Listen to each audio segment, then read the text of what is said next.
le monde tourne. Direction la Birmanie, refusant de tirer sur leurs concitoyens. Les informations pullulent. Tout de suite, voici les informations. C'est le moment d'ouvrir la page internationale avec Erlichi Dorelas depuis Boston, Massachusetts.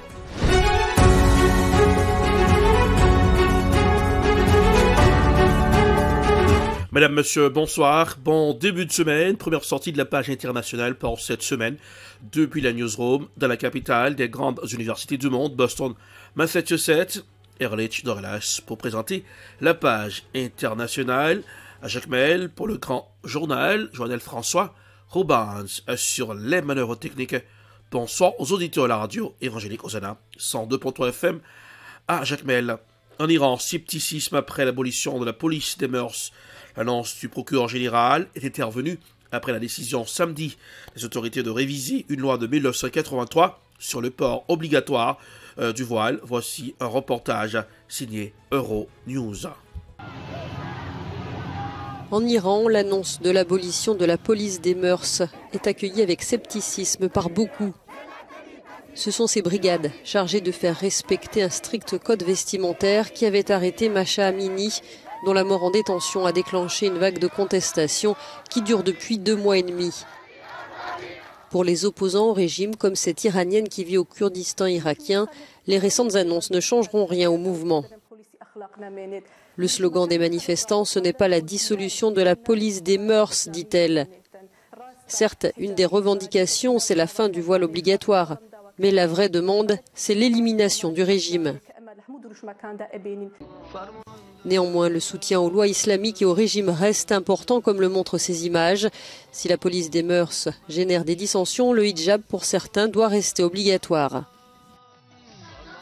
La police des mœurs doit exister, mais elle devrait fonctionner conformément à l'éthique et à l'approche islamique.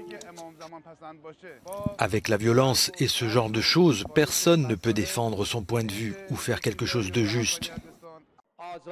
Reste que la fin de la police des mœurs annoncée par le procureur général du pays n'a toujours pas été confirmée par d'autres personnalités du pouvoir et les modalités de sa suppression n'ont pas été explicitées. Après la suspension de Radio France Internationale au Mali, maintenant c'est le tour du Burkina Faso. Les réactions après la suspension de RFI. Voici un reportage signé Africa News. Le gouvernement a décidé de la suspension. À la télévision burkinabé et dans les rues de la capitale Ouagadougou, il y a un sujet qui fait beaucoup parler depuis plusieurs jours, la suspension par les autorités de la radio publique française RFI jusqu'à nouvel ordre. Il y a d'un côté ceux qui estiment que cette décision est justifiée. Une fois que la presse, que ce soit la presse internationale ou nationale, arrive à divulguer des fausses informations, bon, c'est comme si c'est une ingérence dans les affaires même du pays, quoi. Pour avoir ces informations, même, c'est RFI même qui avait ces informations, premièrement, avant les médias burkinabés. Ok, c'est pas une bonne chose. Un média étranger ne peut pas venir avoir des informations sur votre pays et puis il y a des médias qui ne sont même pas au courant. De l'autre côté, il y a ceux qui émettent des réserves et ne sont pas complètement en faveur de cette décision, comme cette étudiante. Je pense que c'est pas bien de suspendre. Mais par rapport à leur acte aussi, je pense que ce n'est pas bon. Puisque la lutte contre le terrorisme, c'est quelque chose, c'est d'abord une lutte nationale. Et puis dans un contexte où la population et les terroristes semblent se confondre, il est vraiment nécessaire de faire attention aux informations que l'on publie par rapport au terrorisme. Le Burkina Faso, qui reproche à RFI d'avoir relayé le message d'un chef terroriste, est le 2e pays de la région à interdire cette radio cette année, après le Mali. La guerre continue en Ukraine, à Kherson, pendant l'occupation russe. Seul un tiers des écoles poursuivaient les cours, mais l'enseignement y était donné en langue russe. De nombreux enseignants ont refusé de travailler dans de telles conditions. Voici un reportage à signer France 24. Des coupures d'eau, des coupures d'électricité, c'est le quotidien de Tatiana. Depuis la libération de Kherson, les Russes frappent tous les jours la ville et visent les infrastructures énergétiques. Difficile aussi d'avoir Internet, ce qui rend triste Tatiana. Elle est professeure des écoles. Sans courant, sans connexion, elle ne peut pas donner ses cours en ligne.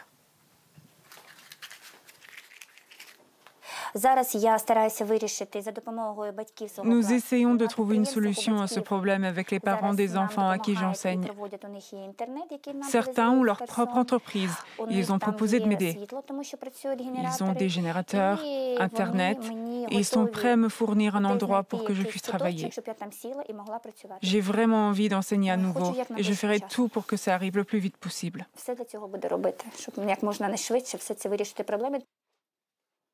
Pendant l'occupation, Tatiana, comme beaucoup de ses collègues, a refusé d'enseigner dans les écoles russes. Elle donnait des cours aux Ukrainiens clandestinement. C'est ici que je travaille quand je donne des cours en ligne. C'est mon ordinateur de l'école. Et là, les leçons que j'enseigne aux enfants.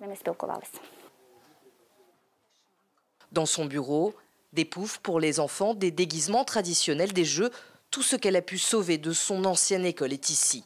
Son couloir est également rempli de livres qu'elle garde précieusement.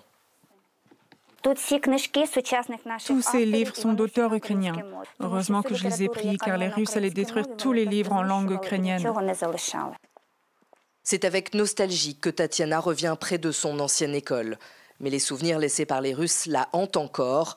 Ils proposaient aux parents de Kherson 10 000 roubles, soit 150 € pour chaque enfant envoyé dans une école russe. Beaucoup ont refusé, certains ont accepté. Souvent, quand les enfants sortaient de l'école, nous les entendions crier des choses comme « La Russie est notre pays ».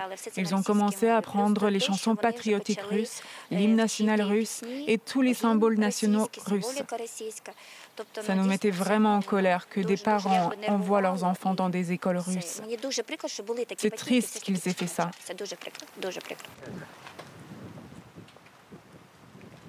Les cours de récréation sont vides à Kherson. Les 171 établissements scolaires que compte la ville sont fermés. Impossible de les rouvrir, trop dangereux, car Kherson se trouve juste à côté de la ligne de front et sans cesse bombardée par les Russes.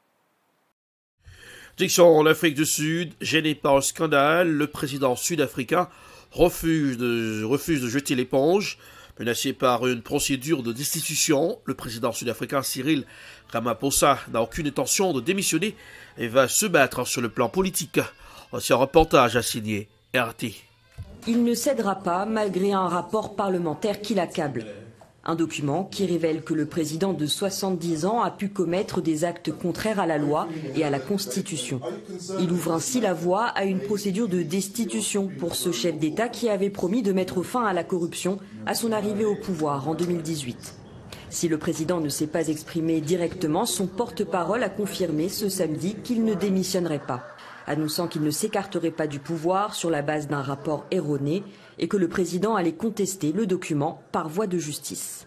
Il est dans l'intérêt de notre démocratie, bien au-delà de la présidence Ramaphosa, qu'un rapport aussi bancal soit remis en question, en particulier lorsqu'il est utilisé comme point de référence pour destituer un chef d'État en exercice. Au cœur du rapport parlementaire, une plainte déposée au mois de juin par un opposant politique qui accuse Cyril Ramaphosa d'avoir voulu dissimuler un cambriolage. Des malfrats avaient alors trouvé 580 000 $ en espèces cachés sous les coussins d'un canapé en 2020. Le président, qui conteste toute corruption, soutient que cette somme est liée à une vente de buffles lui appartenant. Pas suffisant pour l'Alliance démocratique, principal parti d'opposition, qui demandait cette semaine la tenue d'élections anticipées. Nous soutiendrons la constitution d'une commission de destitution car nous pensons qu'il est important que le président rende des comptes. Nous avons également fait valoir la nécessité d'organiser des élections anticipées. Le Parlement sud-africain doit se réunir mardi prochain pour débattre du rapport de la commission d'enquête et ouvrir la voie à une éventuelle procédure de destitution du président. Une réunion à quelques jours de la conférence de l'ANC, parti de la majorité présidentielle, le Congrès national africain, qui doit se réunir le 16 décembre pour désigner son prochain candidat à l'élection présidentielle de 2024. Manifestation en Iran et en Chine, est-ce qu'on peut parler du réveil d'un peuple? Écoutons un extrait de l'émission sur LCI. Révolution est souvent suivie par contre-révolution. Je voudrais prendre, si vous me permettez, un contre-exemple qui ferait mal à la fois aux Iraniens et aux Saoudiens, c'est l'exemple de l'Arabie Saoudite. Quand Mohammed Ben Salman a été désigné prince héritier, qu'il a énoncé sa vision 2030 pour pouvoir attirer des capitaux, des investissements extrêmement importants en Arabie Saoudite, il a été obligé d'envoyer un certain nombre de signaux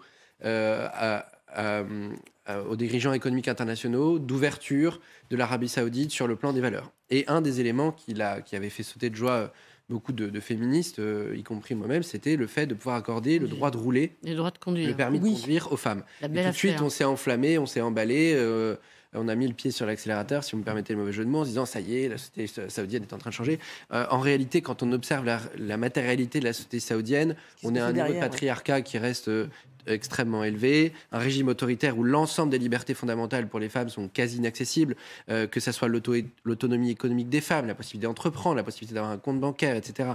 Les droits sexuels et reproductifs dont vous avez mentionné l'importance à l'instant, le fait d'avoir le droit à la contraception, de pouvoir avorter, même dans des conditions extrêmement douloureuses, quand elles sont très graves pour la santé de la mère, par exemple, le fait de pouvoir accéder à de l'éducation ou simplement le fait de pouvoir laisser entrer dans le pays des acteurs internationaux qui sont pour une émancipation des femmes, tous ces éléments-là qui sont l'ensemble des indicateurs qu'on pourrait avoir, si j'ose dire, de l'état de santé plus ou moins féministe d'un régime, sont restés au rouge en Arabie Saoudite, malgré les tentatives de signaux verts que nous avait envoyés le régime de Ben Salman. Donc, évidemment, on peut se réjouir pour les femmes iraniennes si la police des mœurs est sanctionnée, mais moi, je suis toujours... est supprimée, mais je suis toujours très attentif, y compris parce que là, c'est purement prospectif, mais on pourrait imaginer que si cette police des mœurs dont vous avez expliqué qu'elle s'était petit à petit autonomie. C'est ainsi que se referme la page internationale pour aujourd'hui. Merci de l'avoir suivi. La production est signée de Prod, réalisation en Télébeltop pour le camp de la radio évangélique Rosanna 102.3 FM à Jacmel. Pour présenter la page internationale, Erlich Torelas depuis Boston, la capitale des grandes universités du monde. Coup d'œil sur la météo pour aujourd'hui. Boston, 50 degrés Fahrenheit. 10 degrés Celsius, Jacmel, 85 degrés Fahrenheit, 29 degrés Celsius.